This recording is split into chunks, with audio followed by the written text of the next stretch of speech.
We are for the final set here. We're final set of cards, the steel cards. Some of the cards here I love, some of them I hate. Steel's up for hot debate, and we'll go from there. But yeah, starting off, Aladdin, Brave Rescuer. Another Aladdin. We've not seen Aladdin, I think, since set 1. Has the ability to shift by discarding a location, which is interesting. And when it quests, you can banish the chosen item. Even so, again, 3 cost 3/3 with Floodborn has the ability to trigger some good characters to draw cards and make them discard with Blue Fairy and Bucky. Reasonable card, very comparable to Wildcat out of Emerald when it quests, or when Wildcat has the ability to exert to destroy an item.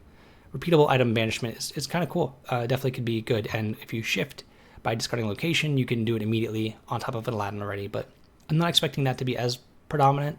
But as it stands, it's fine. It's a solid 3. It's a 3 for a 3/3 that quest for 1, and not the worst card to play. Yeah, solid card. Aladdin, Resolute Swordsman. It is a hero, important for some cards we'll get to. 1 cost 1/3. Finally now, I believe, we had a 1 cost 1/3 in Tiana, but this one's in Aladdin. This card really is a 3 for me. Some of the other 1/3s have not been, but this one having the set 1 Aladdin Outlaw, the Ruby one, this is a first reasonable shift target, I think. This is the first 1 cost Aladdin shift target that card's had. And could be some kind of Ruby Steel deck that could emerge from this, because that Aladdin's always been good. It's just been outclassed by certain points of the game, and the shift things you can put onto it aren't that great. But this thing might give new light to that. It's definitely a Ruby Steel deck I want to try out is with Aladdin's, and this is really what gives me the incentive to try that out, more so than the other one we just saw. But yeah, pretty happy this exists. All right. Argies, the Cyclops. I'm probably mispronouncing that, honestly. Titans, 4/1 is, it's almost a Gaston from set 1, which was a 4/2. The difference between 1 and 2 hasn't come up too much as of late. I'm giving this a solid 2.5. Could be played, helps pressure locations pretty well. There's not really many things outside of Tinkerbell that just deals 1. There's an action in this set which does, but I don't expect it to be too heavily played. But who knows? This could be fine. And if there's enough Titan synergy, maybe 1 or 2 per set in the next couple sets, maybe the Titans will pick up in popularity and there'll be a deck around it. But for right now, 4 strength is the only thing that really is appealing in some way, and that's only because it helps challenge locations, which sometimes Steel and other colors like that are not Ruby or Amethyst have a hard time dealing with locations, but could be good there. And it's sinkable. Ariel, Determined Mermaid. So we have a 3 cost 2/4 with 1 lore, not the best stats. Hero, Princess, and relevant types. Whenever you play a song, you can draw and then discard a card. Pretty interesting. I'm giving this a 3 because the ability to draw and discard is something I've wanted for a long time. I've played the 3 cost Tinkerbell that lets you exert to do that. This doesn't have to exert, and it can pair well with our next area we'll see here. But the ability to make use of extra whole new worlds in a lot of matchups is pretty important when there are times where you don't want to actually be playing it. Say you have a bunch of resources and they don't. Leveraging your other songs to kind of churn through your deck, making your Sleepy's Flute more consistent. Pretty awesome. I'm not saying this is a slam dunk. The other Ariel and Amber is obviously much better. Finding songs is more important than drawing and discarding them. But potentially there's a home for it. It could be, in some kind of deck that's maybe not using Amber and wants to use this Ariel we're going to talk about in a minute. Good see play there. Ariel, Sonic Warrior. Never had been disappointed to see a 3 in the willpower as much as maybe this card. I don't like talking about Medusa like I've been, but Medusa is just a very prohibitive card for the format, and it's one of the most predominantly played Ruby cards in the game. And it kind of makes me sad that this is just going to hit by a Medusa probably even before this can be activated, to be honest, because having to pay 2 on top of singing a song, which you have to shift 4 on this, 6 ink to shift and then pay 2 after singing with it is a bit much to really try and get going in the same turn, so you need this to survive a full turn. Pretty cool card. Quest for a good amount makes your 2/3 Ariel from set 1 a little more threatening. Even if you don't use this to sing immediately, just challenging for the extra point and having 8 willpower is huge. I know Amber Steel mirror matches, this card is actually really good. It's really hard to deal 8 damage to a lot of characters, and the ability for those Ariels to threaten that, even when you get cards like Ursala knocking out the songs in your hand, this thing's just a good follow-up to that. I think this is a solid 3.5. It's up there for what you can do. It's a nice build around. It lets you deal with even more characters. The 3 is really holding it back from you liking it too much. If it could survive, maybe Ruby Steel with Lumiere, the candle that gives up +1 strength, could make it work.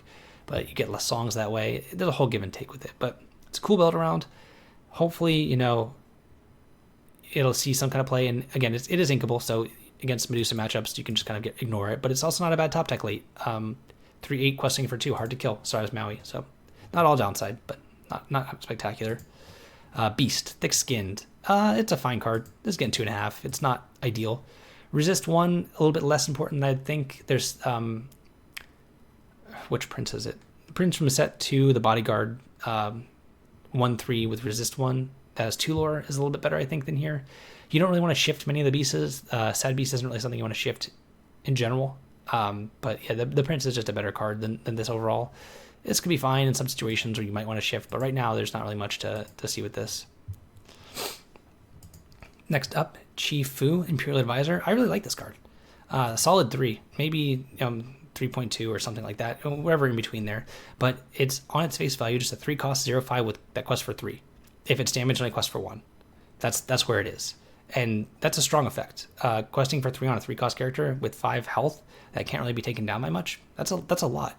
And even if they can damage it, if you're playing Amber, you have all the ways to heal it with Rapunzel and otherwise. This is pretty strong. 3 lore is nothing to laugh at. Lawrence in set 2 is, I think, a 2 lore character that has 4 strength as well, but that's a 0/4. 4 dies to Fox. This does not by itself, so you can freely quest into that.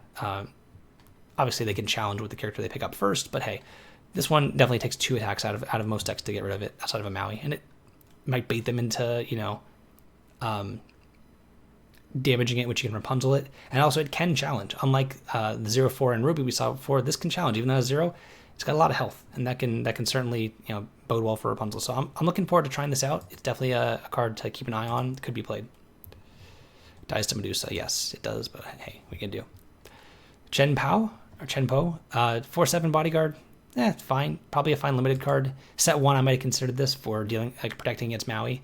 At 5/7, this probably would have been played, honestly, and constructed, but at 4/7, it's just not quite there. This is 2.5. Pretty good for limited, I'd imagine. But yeah. Donald Duck, Buccaneer. I'm not thrilled with this card existing for the main reason that it's got the same exact text as a Ruby card from set 1, the Mulan. That's a 5-cost 4/5. When it challenges a banished character, your other characters get +1 lore this turn. It's the same thing as that card, but -1 stats to strength and willpower, and -1 cost, but in steel, and it goes from a super rare to a legend. So I don't like that expression of power being 1 cost cheaper and a little bit smaller for that. It being a captain for Captain Smee is the relevant part to this, and it being a reasonable body.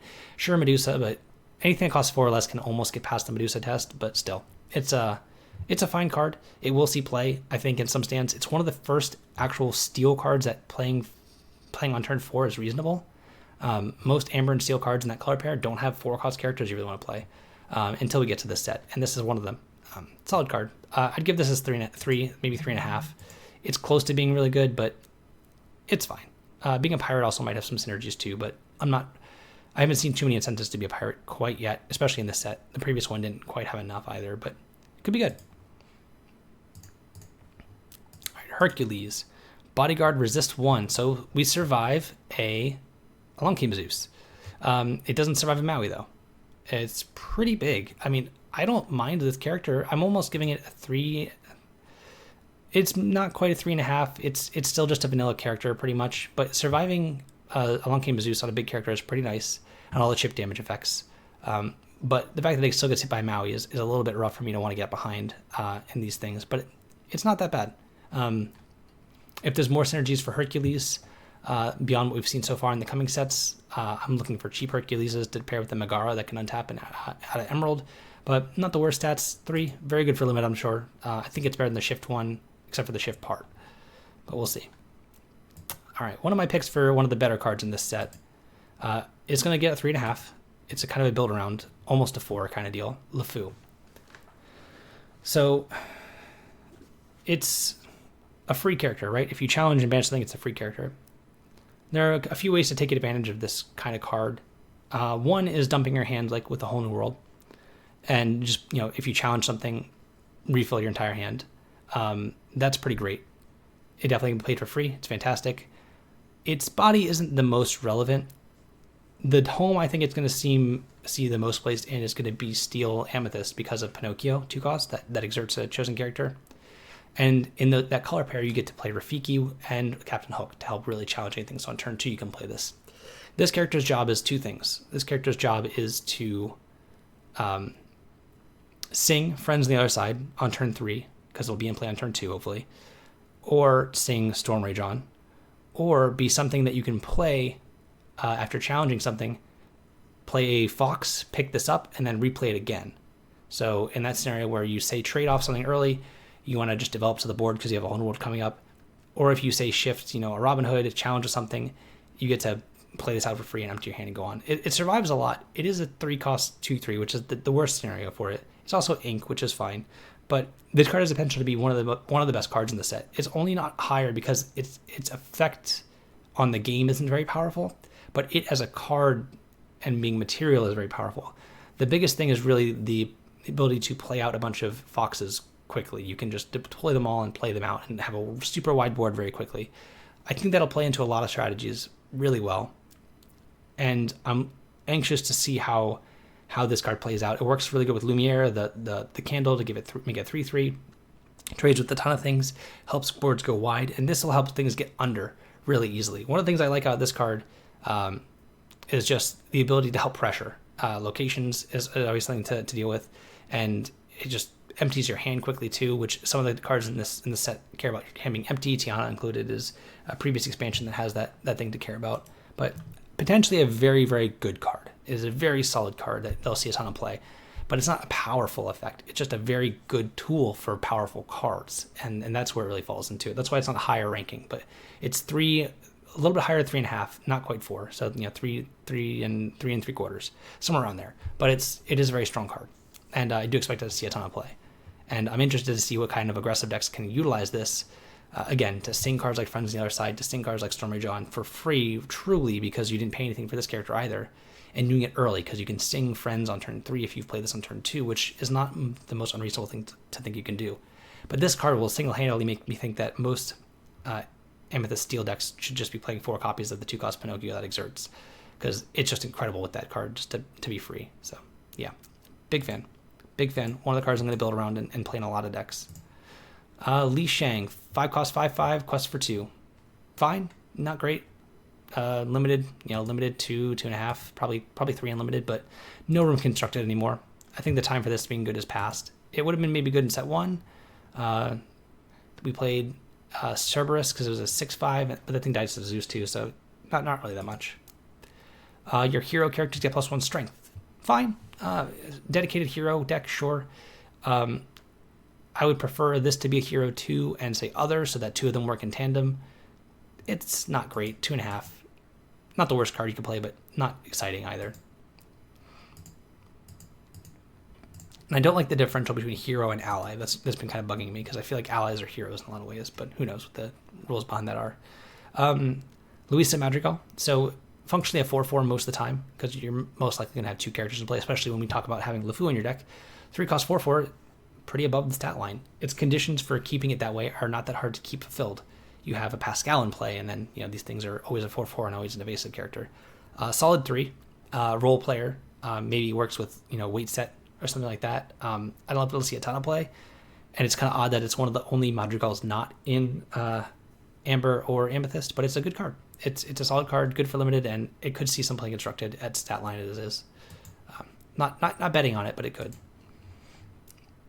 Magical Broom. So much like the Jafar and Cruella from set 2 that can challenge evasives, this is a 2/3 that can do that. I think that's significantly worse. One of the best things that Jafar and Cruella can do, and why they still see some play, is because they can take out Minnie Mouse Surfer, which is a big problematic card to have. But it being a Broom gets a nod. I think in the Steel Amethyst Broom deck, this will probably be pretty good. It can combine with some other buffing effects that really make it so that it can take out Minnie Mouse, and also 2/3s are generally better than 3/2s most of the time, just as what they can survive. But pretty big, pretty sweet.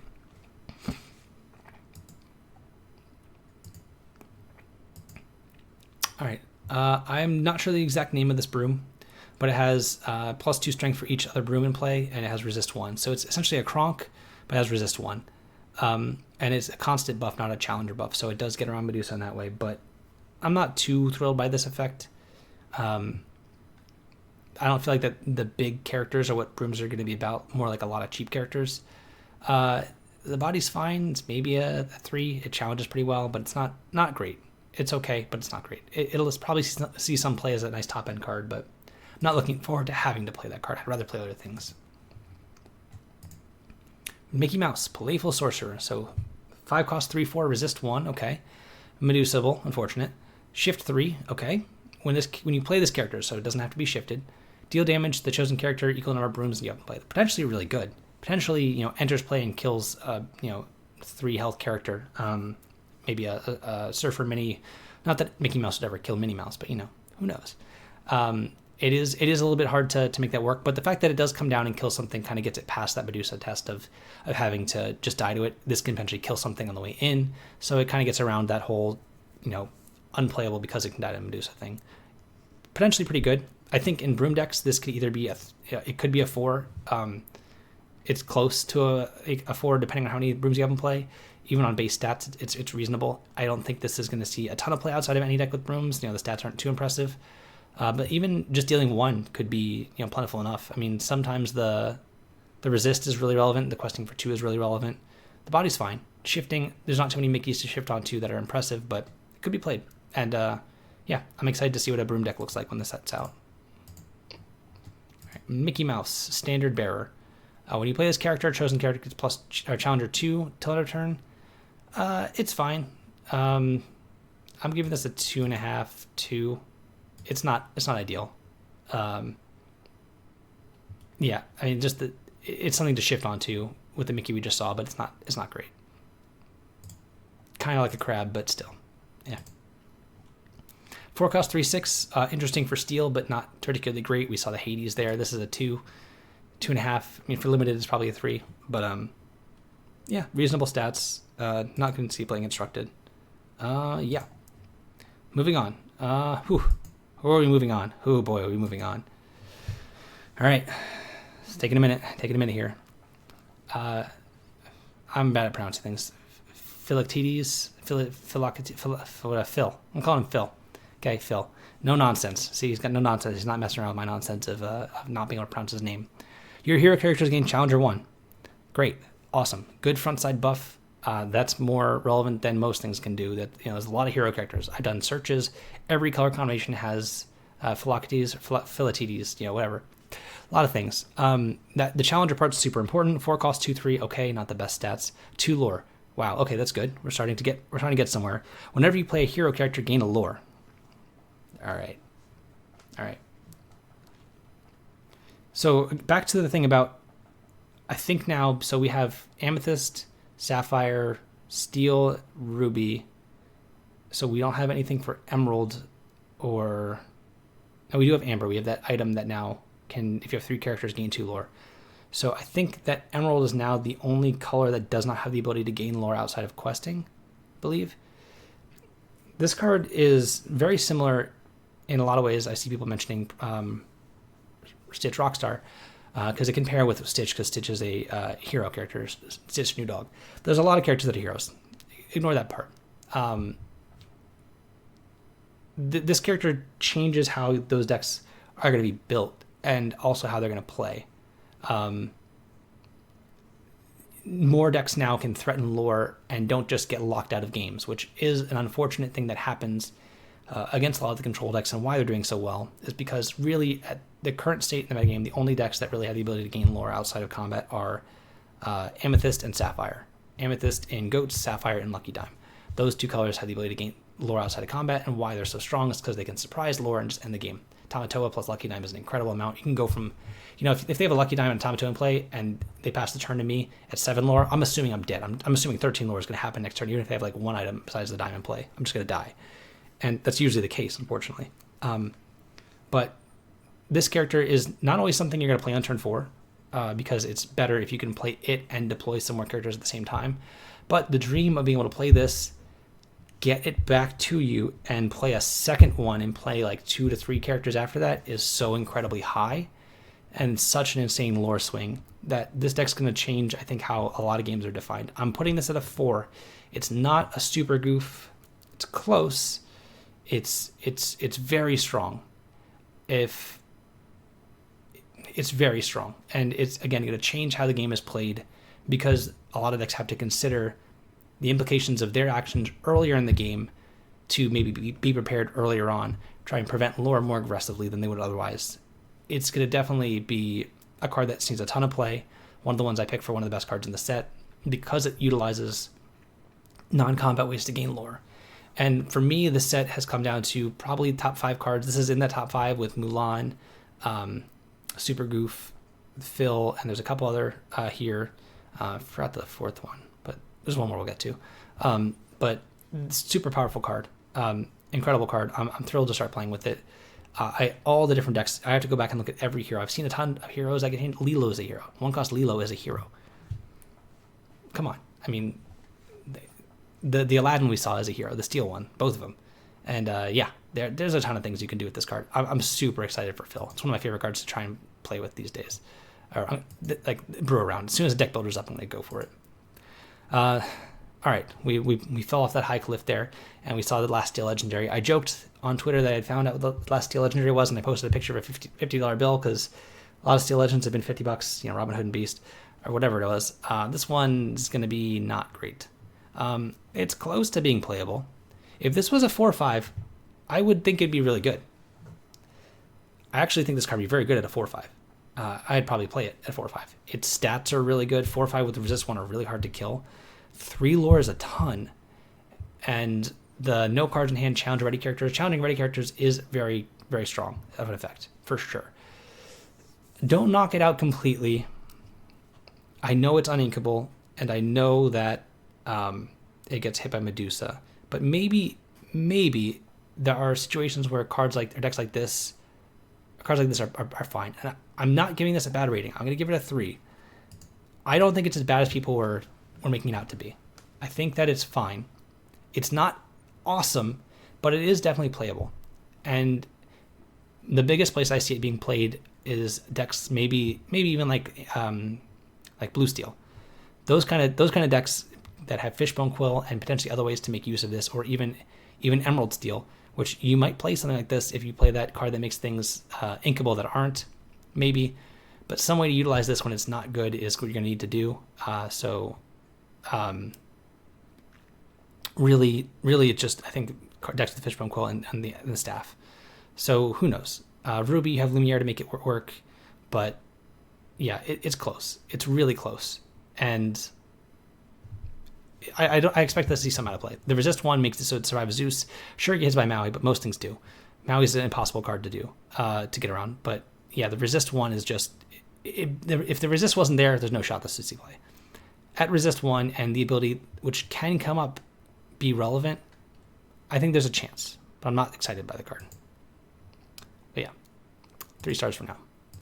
Raja, 4 cost, 3/4. You have no cards in hand. Cards with 4 less can't challenge it. I really wish it was a 4/4 for the same Medusa reason, but it's fine. I'm not expecting it to see much play. 3 stars because it could be powerful in certain situations. It can't be hit by Fox or anything like that, or a goat. You know, it can't be challenged, so it's okay. But it hits by Maui, and if it doesn't dodge Maui and Medusa, it's really got a high barrier to be in play multiple turns. Yeah. Rhea, Challenger 2, resist 2 during your turn whenever this banishes on a character and challenge, you draw a card. So it has the 4 cost Jafar text with Challenger and resist. Boy, this is just sad. 2.5. It's so overcosted for its ability. Yeah, I'm not about it. It's not exciting. 7 cost dies to Medusa. Sorry.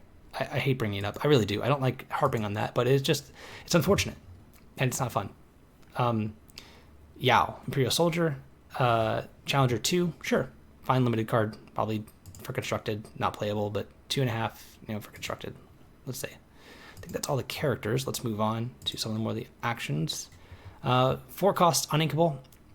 4 damage to each opposing character. You may banish a chosen location. I estimated this effect to be 4 costs uninkable, deal 1 to everything. I didn't expect it to be very good.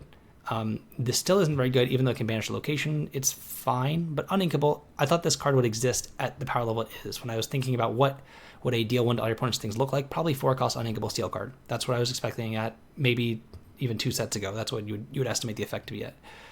It can banish location too. Maybe there's a metagame that evolves where this is good enough. Where both halves, like either half of this effect is relevant to where you can just use it to kill a location for 4, or the 1 damage matters.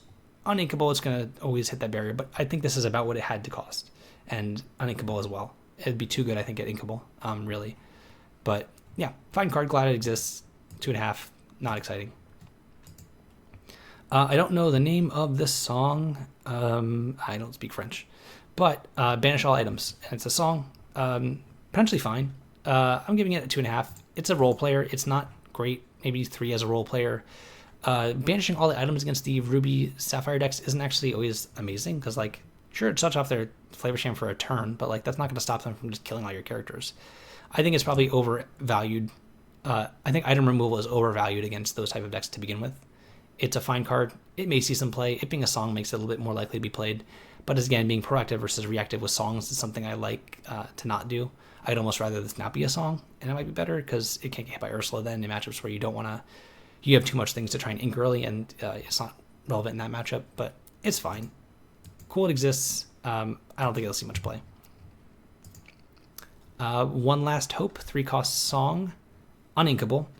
Chosen character gets resist until the start of your next turn. If it's a hero, it also may challenge ready characters. So we saw Pick a Fight in set 2, which was a 2-cost uninkable, not a song, that lets you challenge ready characters with anyone. This one only makes heroes challenge ready characters, but it also does give resist to until your next turn. A little bit more playable. I'll give it a 3. The ability to challenge ready characters is pretty important. I haven't done a huge thing about checking on the hero count entirely, but it has the potential to be good. There are certainly cards that I'm sure that can challenge multiple characters that this would be really good with as a cleanup for the opponent's board, but we'll see. 3 for potentially playable, which is a lot to say for an uninkable card like this that is situational. The resist 2 definitely adds some value, for sure. The Mob Song. All right, sing together 10. Deal 3 damage to up to 3 chosen characters and/or locations. So you can't choose the same thing twice. Even when you sing it with Ursala, potentially, if that's how it works, we get to do it twice. I don't really like this card. I'm giving it a 2.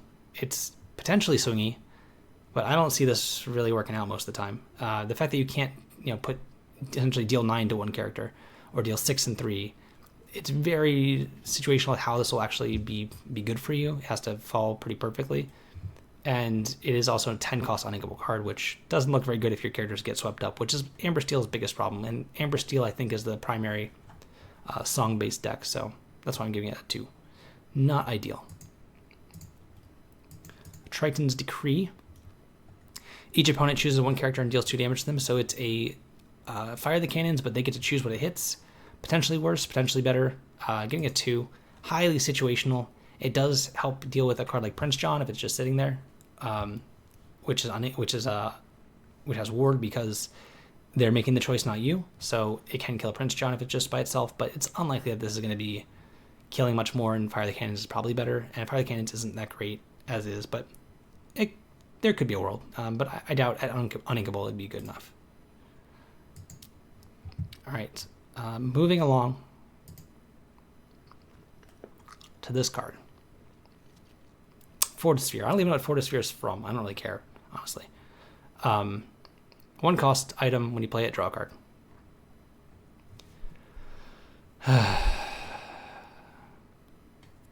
I don't like that this card exists. I don't like that Popsicle exists either.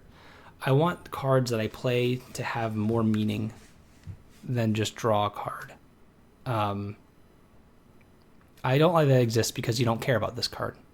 I don't like this card because it's just more material. Material meaning it's just a card that replaces itself. Those are boring cards. They're obviously good. And I'm not saying this card's bad. This card's very good. This is, this is not quite a 4, but it's like a 3.8 or something. It's up there. It's very good. It's not powerful. It's not at all powerful. It doesn't do anything, really. It's Null Rod. It does nothing, but it draws a card. And it could have literally had the line of text from Extract from Steel removed, and people would still be losing their minds over it because it's an item. And that's just kind of lame. I think it's a very lame card. It's a good card. It's just lame. So is Popsicle. Popsicle, at least the healing aspect is kind of interesting. But mainly Flavor Sham exacerbates the fact that I don't like it. I'd prefer Popsicle existing if Flavor Sham did not exist. This card I just don't think has much of an excuse to be interesting. Sure, its cost is 1 to use the ability. You cannot choose your opponent characters. The reason why that's important is because the bodyguard, giving your opponent a character bodyguard, could be relevant if they have something bodyguarding already another character. That would be more interesting to me if it could choose their character. Honestly, it'd obviously make the card better, which is not what I'm trying to do. But it'd be more interesting if it could choose your opponent's character to become bodyguarded, to play around with opponent's bodyguards, so that you can now get through one by making one of them have it as well. Close to 4 stars, not quite, because it's not a powerful effect at all. It's not a powerful effect. It's just a 1-cost draw card. That's all it does. But it's an item, and items have been highly sought after and highly playable, and Flavor Sham and all that has become more and more prominent of a card to see. And Flavor Sham's too good as it is. Flavor Sham's also one of the cards that's almost. Flavor Sham might be a 5. It's close to a 5. It's like the 4.5 ranking there as well. If you're wondering what 5s are, 5s are Maui, Fox, and maybe Flavor Sham. Those are probably the 3 best cards. Close to Flavor Sham's not a 5. It's close, but because it's contextual of having items. Maui and Mim are not. They're just inkable, amazing cards. But anyway, Fortisphere is just annoying that it exists, because my opponents are going to have so much time debating on inking and playing this and drawing a card and playing it and whether or not to play it and whether to ink it, and it's just a stupid card that just draws a card. I don't like that it exists. It's a good card. It'll obviously see play. I don't need to say any more on it. Look for it in a lot of decks. There you go. Anyway, 2-cost item, Imperial Bow. Pay 1 and exert. Chosen hero character gets challenger and evasive this turn. Not really worth it. I like the weighted belt, the one that Ruby had that gives +2 to anything. It doesn't have to be a hero. And while that thing doesn't give evasive, it does give 2 strength, and it also gives you the ability to draw cards. So this may be a limited card, 2 stars, not going to see play any kind of constructed playability. RLS Legacy Cannon. This is about as close to a 1 as we're going to get. Probably fine limited, 1.5, but no. 3 cost for a uninkable card that you have to pay 5 to deal 2 to something and discard it. I don't know. This is a 1. This is probably one of the worst cards in the set, honestly. It's my 1 for the set. It does nothing. I would never play this card. Anyway, again, apologies for the view on the wall. It is a 4-cost, no lore, 2/8, 2 to move and 8 to challenge it. If you have an exerted character here, other locations can't be damaged. Not great. I like that it exists because it's cool art and stuff, but having 1 location stay in play is hard enough, and this would be your 2nd location, and you'd assume in that case that your other location didn't die, and this is something they don't have to really care about until the following turn, and they can also just challenge your character and then challenge the location they want and leave this in play because it doesn't do anything. So this card's not good. 1.5. It's unfortunate, but it's just not good. I like the theme of it, pretty cool, but unimpressive. And I'm really sad about the not being able to view locations the proper way because of this card, Thebes, the Big Olive. So it's a 2-cost location that has 7 willpower and 1 to move to it. And during your turn, whenever a character banishes another character in a challenge, gain 2 lore while here. This card's really, I think, strong. I'm just kind of scared of it, honestly. You want to view it as more of an equipment, kind of, and you want to view it as something you don't play early, you play kind of to follow up. But this can be out from hand just for lore pretty easily. You have a 2-cost character and a 3-cost character in play, and they're questing and they're expecting you just to trade or whatever. Then you play this and put both things on it, and they trade and challenge, and they kill their things. You just gain 4 lore for 4 ink, and then your thing stays in play. This card is very strong. I'm giving it a 3.5. It's a build around, and might be working best with some of the cards like we saw earlier, where we're playing LeFou, the LeFou that is free when you kill something that's challenged in a challenge. This kind of plays in that same kind of deck of developing things and really wanting to use the Pinocchio that exerts things to make sure your opponent has good characters. But no, potentially really powerful, and I'm excited to try things out with this card. And don't let it fool you that it has no lore. It does survive Maui on its own, and it's really good with just making sure that your characters, get lore out of nowhere. And I really like that they've done more of that in a way that doesn't feel like you're just ignoring what your opponent's doing. It requires your opponent to have exerted characters or to work for it. I don't mind getting lore outside of combat or outside of questing if you have to work for it. Lucky Dime, not really much to work with, just have a big thing in play. Not as fun, but Super Goof and this, big fans. This card not getting a full 4 stars because it is situational and it needs some work behind it, but solid card. I expected to see play. Maybe it makes John Silver, this is one of the steel locations that you can actually play with it to make so that you just have more steel locations that actually matter, which we haven't really had so far, and this could be good. Not saying it's a slam dunk, but it's a powerful card. But yeah, that's it for the set review here. That is all the cards in the game, and we've gone through them, and it's been a lot of fun seeing all the different steel ones here in this video and otherwise. But thanks again for tuning in, guys. See you all next time.